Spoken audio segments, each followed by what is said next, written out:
ব্রাহ্মণবাড়িয়ার বিশ্ব রোড এলাকায় চলছে সড়ক সংস্কারের কাজ। ইতিমধ্যেই আমরা দেখতে পাচ্ছি একটি লেন বন্ধ করে দিয়ে সড়কটিকে সংস্কার করা হচ্ছে, যার ফলে তীব্র যানজটের সৃষ্টি হয়েছে। এই সংস্কার কাজটি রাতেও করতে পারত। ইতিমধ্যেই আমরা দেখেছি এই ব্রাহ্মণবাড়িয়ার বিশ্ব রোডের জ্যাম এই দিকে আশুগঞ্জ পর্যন্ত, অপরদিকে প্রায় মাধবপুরের কাছাকাছি পর্যন্ত জাম ছড়িয়ে গিয়েছে।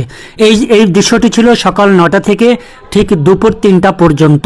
ইতিমধ্যেই যারা এই সড়কটি ব্যবহার করেছেন তারাই কেবল বলতে পারবেন।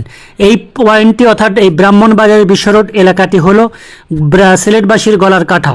অর্থাৎ এখানে আপনাকে যেভাবেই আসুন না কেন আপনাকে ঘন্টার পর ঘন্টা অপেক্ষা করতে হবে। এর মধ্যে ঢাকা সিলেট 6 লেন প্রকল্পে কাজ চলমান রয়েছে।